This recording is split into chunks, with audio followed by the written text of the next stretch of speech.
Oh, big rumour, ladies and gents. Five Nights at Freddy's sequel greenlit, with the director Emma Tammy set to return. Not exactly a rumour, like, let's be honest. Of course, they're going to be making another one of these movies. So this is not a stretch by any imagination. Of course, they're going to look to do another one. And they're going to look to do another one as well because of the studio behind it. I mean, they're going to want to get this going. And this kind of steamroll ahead moving forwards with this. And the studio itself, I mean, they regularly make sequels. And why wouldn't you? I mean, this cost nothing. So you'd obviously, you would obviously make another. I mean, the production budget was $20 million. And they've made, just shy now of $300 million. And I don't think it's at the theatres yet. So it will cross that. So, yeah. And I mean, it's a Blumhouse movie. They love making sequels, like I said. So, yeah, this is pretty much a given, isn't it? Let's get real here. And yeah, I mean, it just did really well. I don't think people expected it to do well.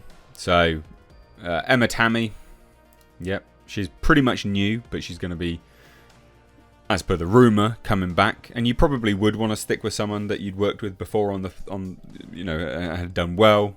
She'd probably get tied in as well and want to come back. So it makes sense. It makes sense. So this comes from the Hollywood Handle. And they report that Tammy has signed on to direct a sequel, which certainly, like I said, yeah, that makes sense. There's no official word yet from Universal or Blumhouse, but I would imagine so. I mean, yeah, it makes sense to me. She even spoke to the Hollywood Reporter not too long ago, just as it was released, and said, "We're all, including myself, very excited to keep making movies in this universe, if we're lucky enough to do so." And the first one does well. Well, it has done more than well. I'd love to not shut down anyone's theories. We have some loose ends that I think are going to have to come back in a sequel to be tied up. So there you go. Yeah. It likely to happen. Yes, it's a rumour, but is it going to? Yeah, I can believe it. Why would you not come back with this? I mean, absolutely.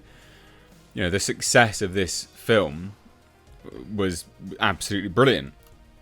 And that's even outside of the Rotten Tomatoes critic score, which was absolutely woeful. 31% they gave it. Top critics, 23%. And this just goes to show why people are checking right out of critics. Again, we've said it many, many times. Not a stretch, not a surprise. People are done with critics because of stuff like this. You look at this and you go, sorry, what? Sorry, huh? What on earth is going on here? 23%, 87% people liked it. All audience, 89%. So verified users, 87. All audience, 89. All critics, 31. Top critics, 23%. And I mean, they actually, they genuinely disliked it. It wasn't like, just a little review here and there. They genuinely disliked this movie. It's pretty crazy, actually. All this movie needs is Nick Cage and it'd be fine. That's obviously, I guess it's promotion of Willy's Wonderland, actually. That's a great movie. Strong recommendation, that film. You would not be disappointed. Willy's Wonderland's great. A deeply unpleasant and quite ridiculous game of hopscotch among devastating kidnapping thriller, nasty family drama, and empty serial killer nonsense. I'm tutting. Yeah, obviously. I mean, it is serial killer stuff. Yeah, it is a bit of a thriller. Yeah, it's a tiny little bit of family. I mean, yeah. The film mostly concentrates on Mike's familial travails and history. It flails around trying to come up with psychologically resonant characteristics for its protagonist. Mate, it's a PG-13 film. What are you talking about? It ends up with an inert and implausible narrative. What, like robotic? Really? Inert and implausible narrative? It's a horror film. Most of these things are pretty inert and... Really? My God. I wasn't actually quite aware of how bad these reviews were. This is the first time I'm looking at it. I mean, this is hilarious. Intended, apparently, as a horror flick. It's not... It's PG-13! It's not going to be scary for PG-13. I mean, it could be, but in this day and age, they're such, they pussyfoot around it all. It's not likely to be. Despite the absurdity of the story, it's not funny. It's barely anything at all. An early sequence where we watch these mascots come to life and dispatch a group of people shows promise for something better. And the animatronics do look pretty solid, but it's all for naught. This is about as good as cardboard pizza. Holy shit, they really hated it. So much plot is crammed into this nearly 2-hour film that it's honestly quite shocking that there's nary a scare to be found. Seriously, how do you mess up a setup as foolproof as this one? There's more, guys. These reviews are awful.